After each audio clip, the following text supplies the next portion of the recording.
let's go. Let's go, let's go. Stay blessed, keep stacking, turn up my mic. Don't help me. Don't help, brother. I'll let you know when I need help. Don't help me. At this point, I know when to say I need help. Don't help me. Don't help me. It's not a problem. So business-wise, that it's going all right. The route's paid for. The truck's hanging in there. I'm well off enough where if I had a hiccup or a mistake or a big expense, I could absorb it. You know. How long ago did you pay off the route? I was lucky because I had a line of credit on the house. Bimbo Bakeries was biting me for 10 or 11%, and the line of credit on the house was 2.5%. And this was at the top end of that payment, where it's all interest. So by transferring that bulk of that $138,000, it's like $120. I wrote a check for $120,000. I was so proud of yourself. Yeah, I was, because I got it through the subprime loan debacle where they were just throwing money at everybody. Got you. You took advantage of it. The line of credit was $25,000. They were going to up it for me. It didn't cost me any money. I just had to come down and sign the papers, and all of a sudden it was $175,000. So I said, I'll do it. Not that I'm going to abuse it. I'm not going to buy a yacht. I'm not going to buy a boat. I'm not going to buy cars in case I need it for the business. And I did. And once I took that loan down to 2.5%, and it was away from Bimbo Bakeries, I was giving them the same money as if they were taking it from me out of the bread route. Gotcha. I was putting down 2 G's a month, and I was seeing some serious movement on the principal. So the loan got paid off probably 5 to 7 years, maybe, where a lot of guys are spending 10 or more. Look at that. So I saved a lot of money in interest. Well, here's the reason I asked, and I love the answer you gave, because the numbers. Bread guys do numbers, and it's away from the bread that you still have to do your numbers. I applaud you for that, because it puts you in a different situation. God forbid anything happens, you're prepared. Right. Not only that, the structure of the payment was less, where if I had an issue, had a breakdown, had a problem, I could pay the interest on the line of credit at a bare minimum, and take that other money from that month or 2 months and take care of my issue, my situation, whatever it was. If I had a wreck and I had to buy a new truck, I had time and I had the funds to get out of it. Where if you were still paying that 10, 11% to Bimbo Bakeries, and you're tied to them, and you're tied to all these other expenses, and you have these problems, it's detrimental. Mike Bailey walked away from his route because he was paying for that truck. He was paying the high rate. He was paying the fuel, all the expenses. He had 2 kids in college, and he was bringing home $400 or $500 a week after it was all said and done. And he says, I can't do it. I'm starving here. I'm dying. Big shot businessman. Okay, he was making money, but it was just going to too many other places that had to happen. There was no way. Financial structure demanded it with the cost of doing business. There just wasn't that much left over to justify being there. If he could have held on and he didn't have kids in college, okay, well maybe. But when you got all those extra expenses, you got to do something else. Well, that's the thing. And he had expenses, and again, I don't know him that well. But the other thing I was going to say is there are other guys I know that put 2 or 3, 4 kids through college doing the same thing we do, and they're on top of their numbers, and they run their routes, and they're still making money, and they save money, and they have other businesses. So what I'm saying is it can be done, and it gets done. It's just percentages. Right. Well, you know what? His route might not have been strong enough for that. There you go. It was a good route, but it wasn't strong enough. Like some of these Thomas. What do you mean when you say strong enough? To the volume of product going out to generate your percentages coming back. Some of the Thomas routes are very strong routes where they make a lot of money. A high percentage. A high percentage. Everything's a different percentage. Every product has a different percentage. So unless you're at the top end of the percentages, you're working harder, like the private label. You're working harder for a lesser dollar. Like you and me both. I was not mad that we lost that bid for Walmart. For Walmart, no, not at all. You know what I was at first, because it was $300 a week in commissions. but one of the other vendors said to me, you're going to see that loss of that money, but you're going to see your piece count go way down, and your workload's going to go way down. And after a while, you're going to find that if you concentrate on the other stores, and I picked up the Takis, and I was doing more Bimbo White against the Walmart brand.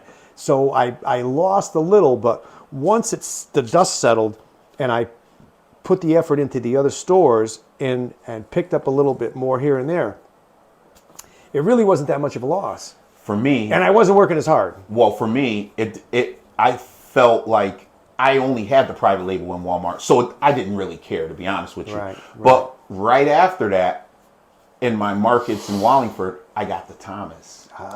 So you actually Kenny didn't want to do it anymore, and he asked me, no brainer, no buy, no nothing, just you can have it. Oh, really? Yeah, and that was a gift. Right.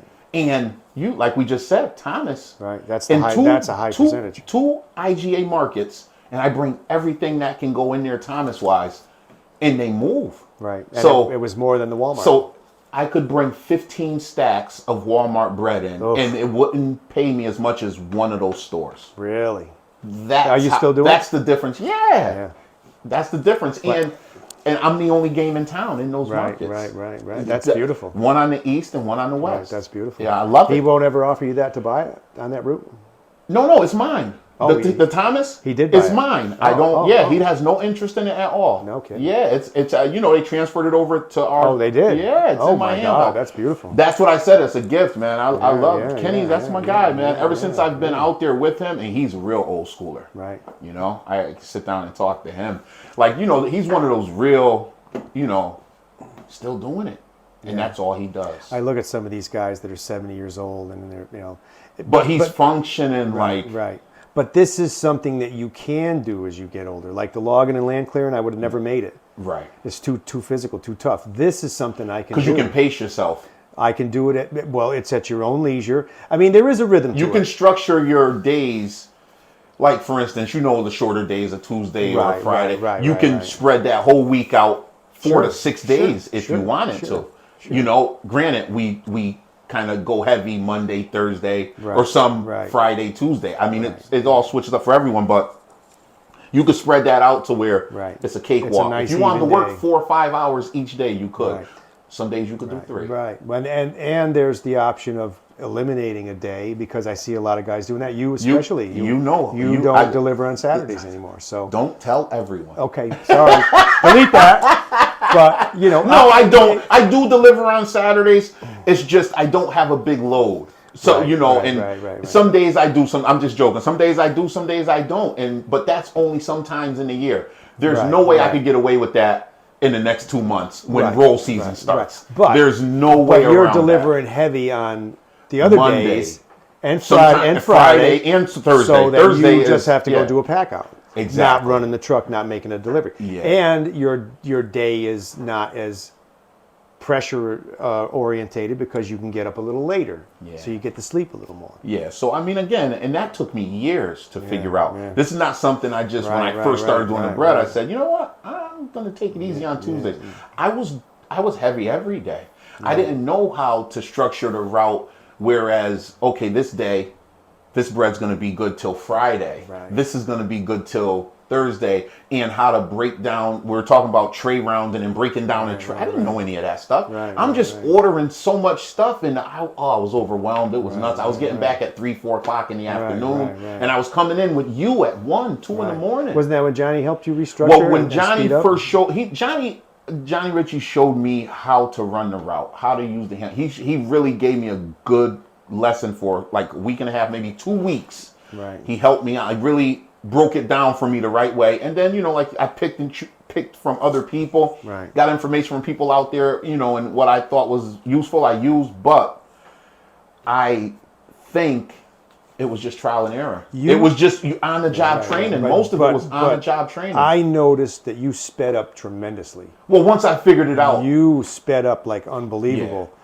And there was times when you were beating me back. Listen, there was a time I was coming in the deep. When it changed and everyone noticed it? Right. When I was coming back from my route and people were still loading their trucks. Right. You got fast. That's when it changed. That's when I said, you know what? I'm a bread man now. Well, and you know when to pull the trigger for the big loads. Yes. When to back it off now. There's a real rhythm to it. And you have to be on time. I've gotten more comfortable because sometimes I don't come in till 4 o'clock. Well, you're racing the traffic. You're racing the public. You're racing the other vendors. vendors. You got to get into the stores. Milk, Pepsi. Right. If you get stuck behind those guys, you Coca-Cola. could be sitting out there for a long time. Man. It's nice that we're scanned on a lot of these stores because Yeah. they still let you in. Yeah. And even some of the other guys now with Stop and Shop is all scan based, where they used to have to plug in, and that's right. My Walmart is really tough now. They had a lot of loss in Hartford with the inventory, so they're slowing the vendors down. They think it's us, but it's not. It's one vendor at a time in the store now. Even though I'm scanned, I have to wait outside the door now for one of the other, whoever's in there. If it's Coke or Pepsi or milk, I have to wait now. really One vendor at a time. wow. I do have the talkies though, sir. There are days that I have to stay outside because I do have to check. Is it a 24-hour store? No. So let me ask you this: back in the days when we had the Walmart, ours that did that, I would go through the front, fix my bread, and then by the time they opened the door, I'd come in and bring my bread in. Had your stale all set. Yeah, I have all my stuff set. So do you guys have that option? They really don't want us coming through the front They door don't even either. want you in. Nope. Yeah. Any of the vendors, even the ones that are just packing out, they want them to go through the back too. Wow. Yeah, they've gotten real strict. Yeah. Real See, strict. I thank God everybody's store. Everybody's man. different. That Everybody's area, different. everybody's It's area is Hartford different. though. Hartford, they're losing millions of dollars in every inventory, and it's just theft on a grand scale. Not the vendors, because I'm not going to do anything to jeopardize losing my route, like we were talking about stealing. If you go out the back door, say you try to sneak a laptop or a pork loin or something into your stack, whatever, crab I legs. get it. But you get caught. Not only are you standing there looking like a schnook with everybody because you stole, you're going to lose your route because that's a no-no with Bimbo Bakeries. You're all set. You're done. You're all set. And now you're going to lose the equity in your route because if it takes 3 or 4 months for this transfer like it took for Brandon's route, they're going to eat you alive. They charge double what they used to back when I first started. And talking about the stealing, there were some guys that got the code for the returns. I remember because that. they would look over the shoulder. Some and people told they me were about that sitting years home with ago. their feet up doing returns on a Sunday, and that's how they got caught. Johnny caught him because he's like, who the hell was here on a Sunday doing returns? And that's when Ron Miller was there too, and they said, they told me. They told so me they they had some started guys watching those guys' tickets. There was 2 of them, and they gave them all the rope they needed to hang themselves. They built their case against them with what they were doing with their tickets. And I was there that day. The cops came into the building, and it was a full show of force with all of the office people, all of management, all our MSLs, all our district regional people were all there. They gave him the Perp Walk. They gave them the Perp Walk. They walked them out. As they should, because that right there Yep. shows you what you should not do and what will happen if you do it. And that was probably one of the biggest deterrents for that type of behavior, is seeing what happened and seeing that they had to sell their routes. The bottom line is you don't have to. The money's there. Just do it. Why Just go cheat on make your the money. returns of all Just go- things? Just you know? go make the money. It's not like you're making any extra money. You're just returning your stale. But if it's out of code and whatever, they got away with it. So they were cheating. So let me ask you this. You've been doing it as long as I have, about the same amount of time. Would you recommend it to anyone else? We talked about that before, and I know we had 2 different opinions. You said yes, I said no. And I said no because it's not the right job for a young man, I don't think, because it's the hours. I used to be going home at 2 o'clock in the morning to the diner. But when you say it's not the right job for a young man, so you're saying for an older person to come in somebody and do it? who's lived their life, but if you don't want to go out and have your nightlife, Well, so then I would say it's not that it's not for. I would say more or less anyone coming in to do this should be prepared to be married to the job. That's how I say it. That's another thing. You're married. Right. You're married to this Right. until you figure out how to make it work for you. Because I was that guy. I told you I was coming in at 1 or 2, getting home 3 or 4. Right. When I figured it out, I could come in at 4 and get back at 10. 6 hours, you're golden. That's beautiful. And that's still, I'm giving a bigger window Right, than sometimes right, what it right, really right. is. Just because I drive my car to the depot. Some guys just bring the truck. Right. And they could leave right from when they do their last store and go home. Right, if they want to be a home pole. And in the morning do their stale in the Right, depot. right. So I'm just still old school where every day I bring my truck back, do my stale in my day. I rarely do my stale the next day. You could do that as a home polar. Yeah, so I say that, well, now it ain't even about home polar. With this, everyone's a home polar. Right. You don't have to go home. You don't have to do that. You could do this anytime. Right now, I could communicate. Right. So the thing I'm saying is, so I would say that's where you say we have different opinions. I'm not saying that it's the best or the worst thing for anyone. I just say that anyone can do it if they're built for the physicality of it. Right. It is a physical job. It's a third shift job to an extent. To an extent. And that's what's so crazy. To an extent, because what is third shift really? If you go to bed at 7 o'clock in the evening or 8 o'clock, is it really third shift? See, people got this for me with my time frames are just different, because since I've been doing this, my times are different. For the bread man, the normal person has a Friday and it's Saturday. Tuesday is our Friday. Right. Wednesday is Saturday. Right. Am I wrong? I know that, but sometimes I don't even know what day it is. And that's why I'm saying this about, this is why I said all that to reiterate my point about the time. Doesn't matter. Right. It's just Wednesday's the day we don't deliver. Right. Sunday's the day we don't deliver. Right. Anything I want to do that someone would think I got to do it Friday or Saturday, I could do it on Tuesday, Wednesday, Thursday. Right. I could do it Monday. And we have all day. We say it again. We have all day. That's what I'm saying. Yeah, I do enjoy having the days off. Yeah, so I just don't want you to say you wouldn't recommend it. No. I would say you just make anyone who wants to do it aware of what they're coming into. And I'll tell you something. Rodney was the first person I met when I walked into that building with Johnny. And he had been doing it for a while. He's got East Hartford. And I said to him, what would be the one thing that you would say to someone about this job that, would make them think that they wouldn't want to do it? And I never forgot this from Rodney. He said, it's a great job as long as you don't like your sleep.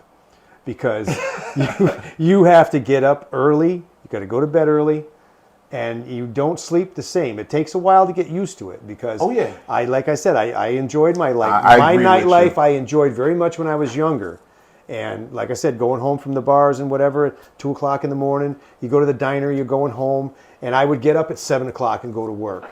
It was a different time. It's different. But then I had to work all day. So now I've done all the running I need to do. I don't miss it. I'm not having no midlife crisis like I got to go out and do it again. It's just that now I'm structured in my mind. I've been doing it for 10 years where I can get up and go do it. If I come home in the morning, I take a nap, have some breakfast, and then by noontime again, I'm outside doing what I want to do for the rest of the day. There you go. I get it. It's got its pros and cons. Maybe I shouldn't be so anti bread root. Because you've done it. You do it, and you're good at it. Right. So there's another Bob out there. Yeah, but there's a lot of things. The political part of it with the company. They have to endure it. They got to learn it. They got to learn how to navigate it. As we all have to. And you got to have credit. You got to be able to apply for this loan. Right. Unless you come in with the stacks and you can just put it down and buy it. Rarely, but I know people that have. I'm not going to say no names, but I know people that have bought routes. I do too. I know who you're talking about. So that's rare. That eliminates that whole situation. But everyone's not in that position. Right. So that's why I would say to you, I wouldn't say no, because someone might have an inheritance. Someone might have a nest egg where, hey, I can invest. And sometimes there's routes now that are 75, 80,000. They're less. They're way less. They don't sell them for double what they're worth. Right. Anymore. So someone might be prepared to do that, and that route might not be a all-day route. I gotta get up so early. But you're making less money too. But they might not have to make. If they have something else, they might not have to make 120 that year.